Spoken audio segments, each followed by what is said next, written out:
ایک بڑی عظیم ہستی کا ذکر سننا ہے۔ ایک نوجوان، عمر ہے اس کی 15 سال۔ 15 سال کا بچہ ہی ہوتا ہے یا بہت ینگ ایج ہوتی ہے۔ آپ ذرا امیجن کریں، تصور کریں کہ ایک 15 سال کا بچہ ہے اور اس کے والد کا انتقال ہو گیا۔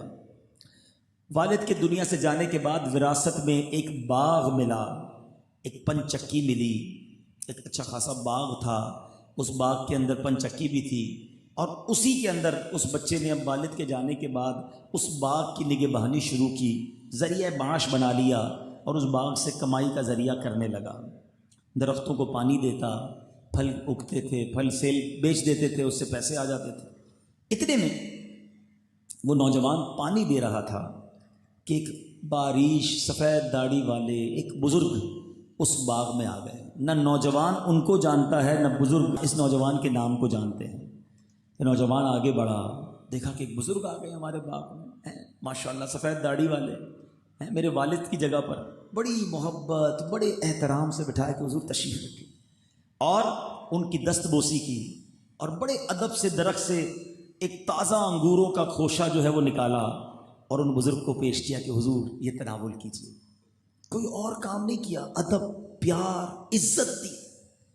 وہ جو بزرگ آئے تھے نا باغ میں، وہ اللہ کے بہت بڑے ولی تھے، ان کا بڑا مقام تھا۔ جب انہوں نے یہ 15 سال کے نوجوان کا یہ ادب، یہ احترام، یہ رسپیکٹ دیکھی تو ان بزرگ نے اب بہت خوش ہوئے، تو اپنی جھولی سے ایک چھوٹا سا کھلی کا، ایک چھوٹا سا ملے اناج کا ٹکڑا نکالا کہ نوجوان یہ کھا لو۔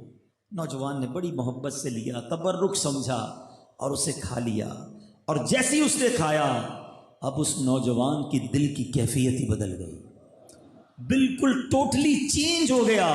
اب اس نوجوان کا دنیا سے دل اچاٹ ہو گیا، سارا باغ، پن چکی، سب کچھ بیچا، سارا مال اللہ کی راہ میں خرچ کر دیا، اور جناب فقراء مساکین میں خرچ کیا، اور علم دین سیکھنے کے لیے وہ نوجوان راہ خدا کا مسافر بن گیا۔ اے میرے بیچ اسلامی بھائیوں، اس نوجوان کا بعد میں بنا کیا؟ وہ نوجوان اب کیا بن کر سامنے آیا؟ اس باغ میں آنے والی جو شخصیت تھی وہ کوئی اور نہیں، حضرت ابراہیم کندوزی رحمۃ اللہ تعالی علیہ تھے، زمانے کے ولی تھے۔ وہ 15 سال کا نوجوان کوئی اور نہیں، سبحان اللہ، بعد میں دنیا نے اسے خواجہ معین الدین چشتی اجمیری کے نام سے پہچانا۔ یہ کوئی اور نہیں، یہ خواجہ خواجگان، خواجہ اجمیر سلطان الہند بنے، اور پھر زمانہ ان کے گن گانے لگا۔ اے میرے بیچ اسلامی